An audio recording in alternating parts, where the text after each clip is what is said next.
Bavik Super Pils.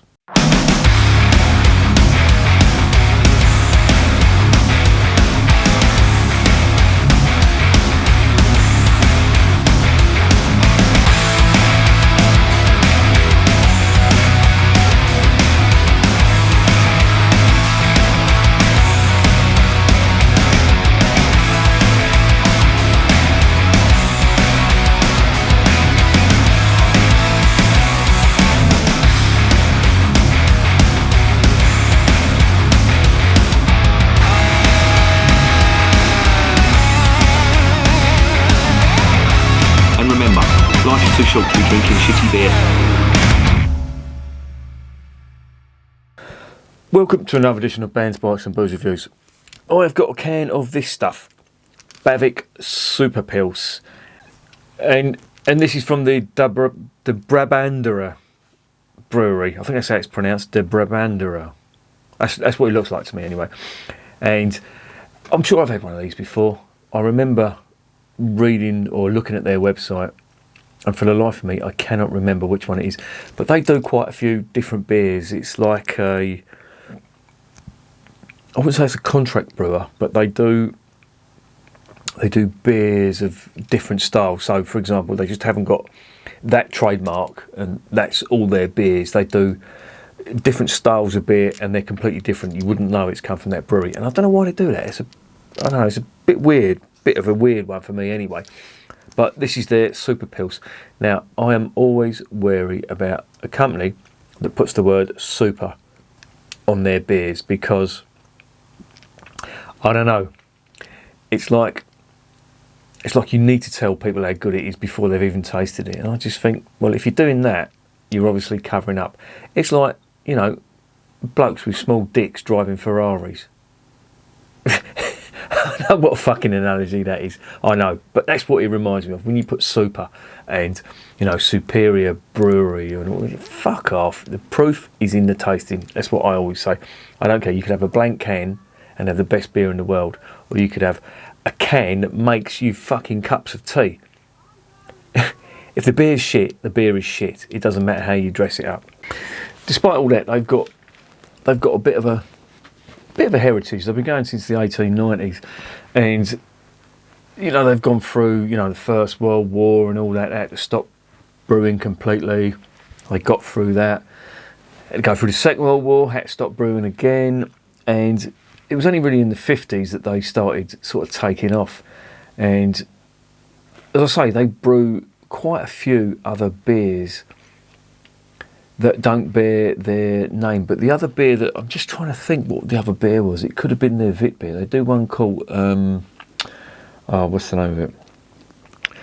Vitterkirk or something like that. I may have tried that before.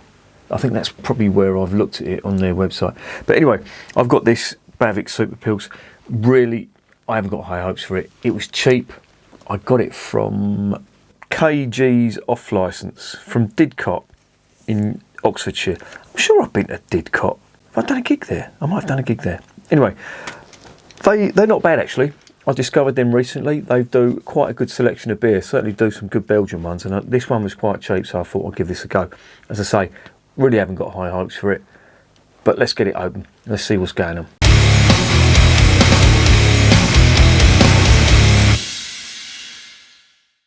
Right, before we get it open, I'm just going to give you a bit of an update on what's here. Oh, it's 5.2%. It's 330ml in the can. It says no high gravity brewing, 100% malt. Okay, no high gravity brewing. Well, that's what you'd expect with a lager. The gravity is lower. Only aroma hops, 100% noble bitterness. Okay, yeah.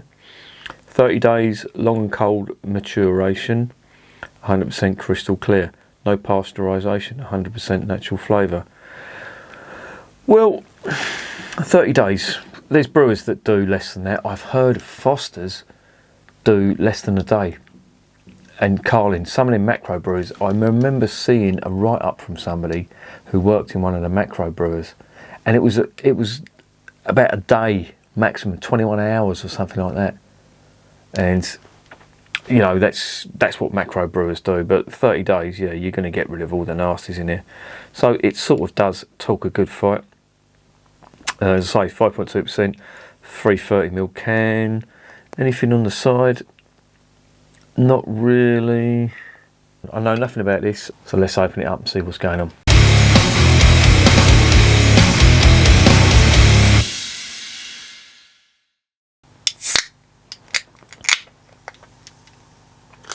Now this uses a Pilsner glass, but I've got this glass and I'm not using it as often as I should, so this is going to go in there. I don't care whether it's the right glass or the wrong glass, it's pretty similar. It's a long stemmed glass, so there isn't going to be anything untoward happening in there. What are we getting on the nose? Yeah. When they said noble hops, they were not joking. The malt smells quite nice in this actually. It's got a very distinct German aroma to it.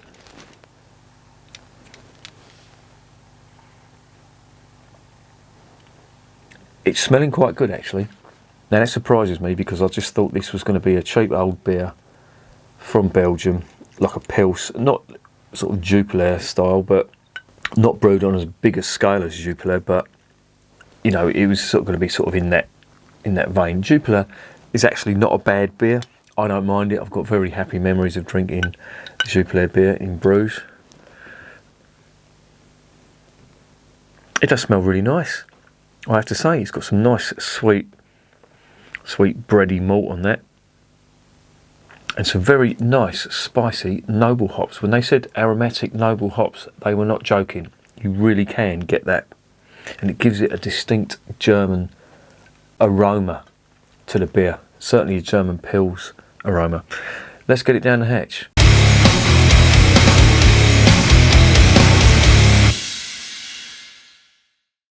Bottoms up.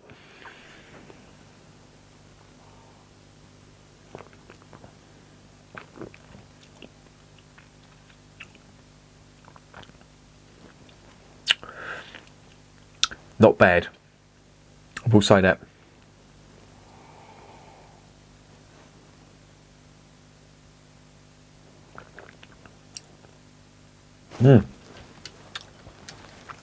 That really isn't bad.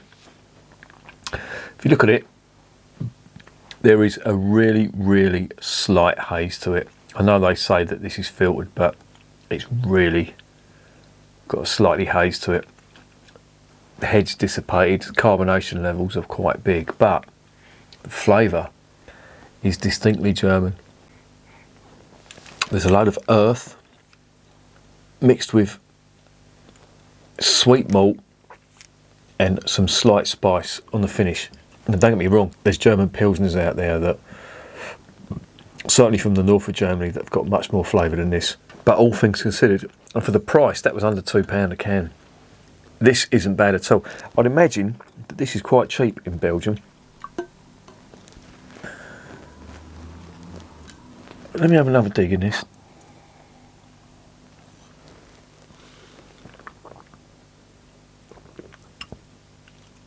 That's really nice. In a blindfold test, I would be convinced this was German.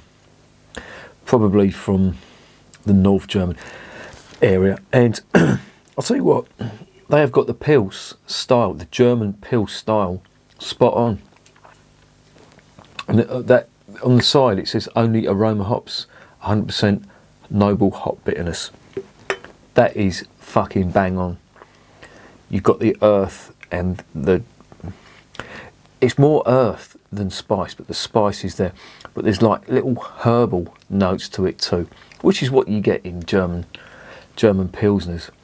You don't get so much of the dry finish on this, which is nice, but I really like it. The malt in there is really good too.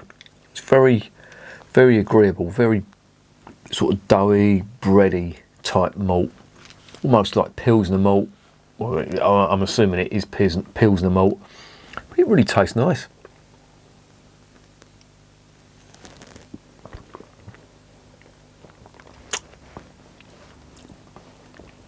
When I said this was going to be like a Jupiler, this is better than Jupiler.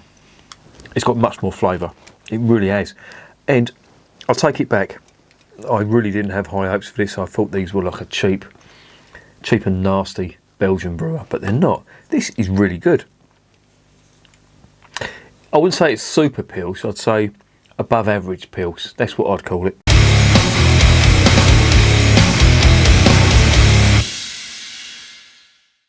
So what's the verdict on Bavik Super Pils?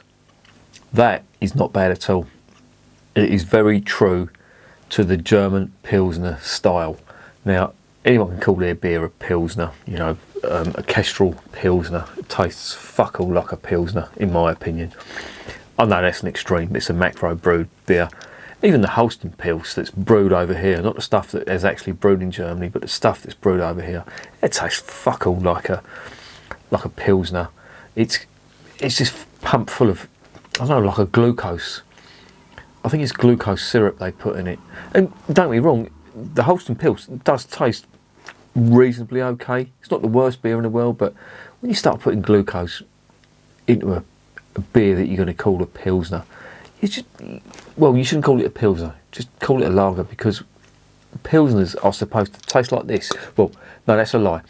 Czech Pilsners taste distinctly different from German Pilsners.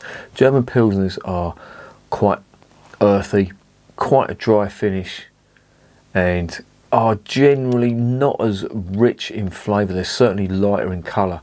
They're not as rich in flavour as the Czech Pilsners. Don't be wrong, they're still nice. This is reminding me of a North German Pilsner, and it's like if I was to compare it to another Pilsner, I'd say it was like the Flensburger Pilsner, quite similar to that. Not as good. I think Flensburger is a really good, for me it's one of the best North German Pilsners going, and this is sort of, you know, trying to mimic that style or that flavour, and do you know what, they've not done a bad job.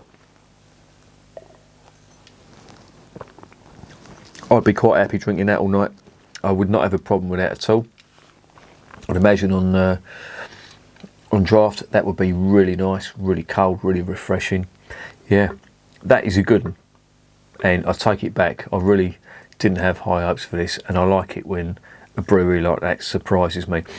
I'm going to give that an 8 out of 10. I'll definitely recommend this. If you're over in Belgium, I don't know the price of it, but my assumption is that this could potentially be a cheaper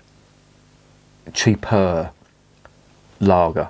I mean, Belgium's not really renowned for its lagers. They do some good ones, don't get me wrong, but it's not what they're renowned for.